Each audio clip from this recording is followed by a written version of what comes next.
Snap Talk itu kan is about success ya. What is success gitu? Banyak orang yang bilang sukses tuh punya mobil bagus, rumah mega, jabatan, posisi tinggi. Ada yang pernah nasihatin saya. Dia bilang kalau ada anjing itu naik Rolls Royce, apakah jadi mulia? Ya enggak lah, tetap anjing juga. Atau tikus misalnya hidup di istana, ya tetap juga mau dibunuh sampai yang punya rumah. Kalau ketemu nggak jadi mulia. Atau Fir'aun gitu yang raja ya, ya kalah sama Bilal yang budak, walaupun Fir'aun ini raja. Jadi kalau menurut saya sukses itu bukan atribut-atribut mobil bagus, rumah mewah, istana, bukan. Menurut saya sukses itu adalah how happy you are as a human being. Jadi kalau misalnya miskin, gak punya uang tapi bahagia, ya sukses. Kaya raya no, tapi hidupnya miserable, ya gak successful. Tapi saya pernah juga sih ada anekdot lucu. Ketika saya lagi di India beli tiket di salah satu penerbangan, ada yang layani ya wanita cantik waktu itu kebetulan. Di mejanya dia tulis tuh bahwa money cannot buy happiness.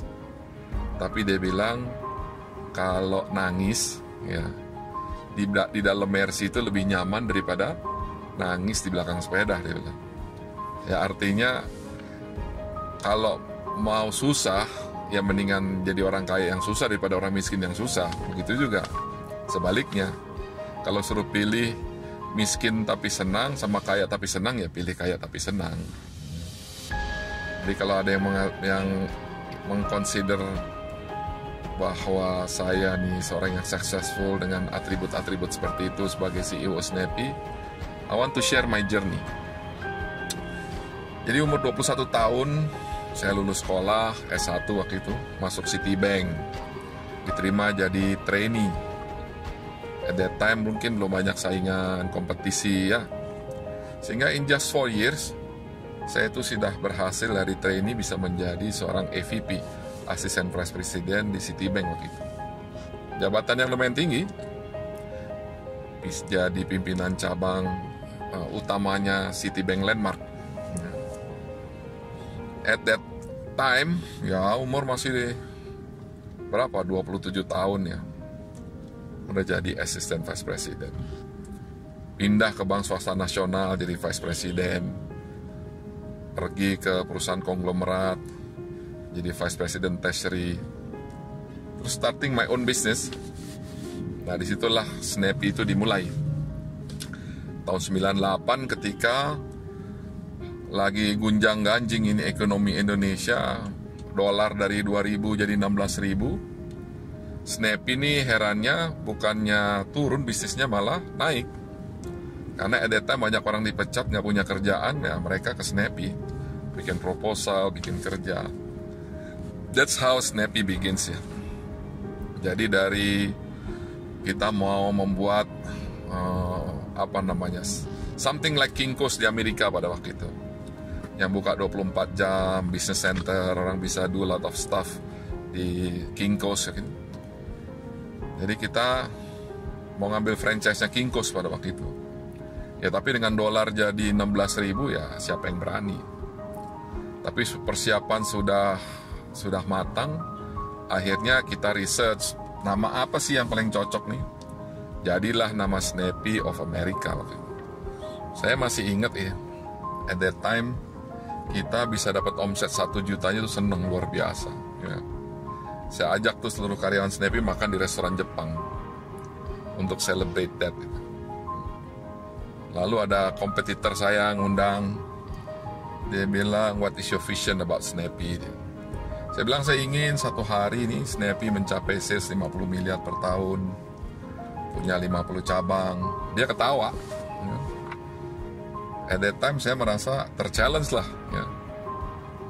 Now Snappy is much more than that gitu ya.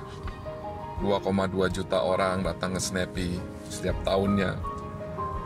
It's not sesuatu yang ya lumayan lah as a business gitu.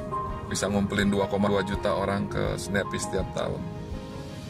Dan perjalanan Snappy itu juga selalu beradaptasi. Nah, dulu kita hanya ngeprint on paper. Setelah dunia menjadi lebih paperless, kita mulai berkembang ngeprint on textile. Sekarang mungkin Snappy pioneer juga untuk printing tekstil secara digital. Terus kita lihat bahwa ngeprint tuh nggak harus hanya di tekstil loh atau di kertas. Kita mulai ngeprint di hard surface seperti kayu. Lahirlah Snappy Printerior. Ya. Kita sekarang bikin furniture fully printed. Ya. We are keep growing gitu by adapting dengan keadaan di luar. Kita juga lagi menjajaki Snappy ini akan menjadi pioneer juga dalam 3D printing. Bagaimana kita tahu di industri 4.0, 3D printing itu adalah yang akan menghilangkan paradigma bahwa Cina bisa menjadi negara superior dibandingkan negara-negara lain. Dengan 3D printing ya semuanya digital. Ngeprint bikin satu spare part sama bikin 10.000 spare part ya ongkosnya sama. Ya. Dan bisa lebih dekat dengan orang yang akan pakai. Jadi kalau printing itu 2D, 3D itu is creating menurut saya. Dan Snappy terus juga berkembang. Kita ngelihat ada tren misalnya orang sekarang mulai millennials nih, dia nggak suka kerja di kantoran ya. Dia ingin jadi Instagramer, YouTubers dan lain-lain. Pengen bikin startup gitu. Maka berdirilah itu coworking di mana-mana. Snappy kita mulai tahun lalu dari zero, sekarang kita sudah punya 11 outlet coworking ya. Market share wise sudah 5% di Jakarta. Jadi not bad in 1 year from zero to become 5%. Dan kita terus tumbuh. Sekarang di mana-mana orang bisa datang ke Snappy, kerja di Snappy. Ya. Apakah kita berhenti di situ? Nggak juga. Sekarang kalau kita lihat ada tren juga namanya coffee working, ya, cafe working. Maka kita juga pikir ya ini ada sesuatu yang bagus kalau ada di Snappy. Kita bikinlah Snappy Markas Coffee. Ya, kita jualan kopi, roti bakar, dan tren penjualan juga naik terus gitu. Kita nggak pernah bayangin bisa jualan roti ratusan juta gitu kan ya. Tapi ya dengan terus beradaptasi ini kita meraih sukses-sukses baru dan tetap eksis ya. Jadi menurut saya sukses itu is not about that you are strong, you are smart, no.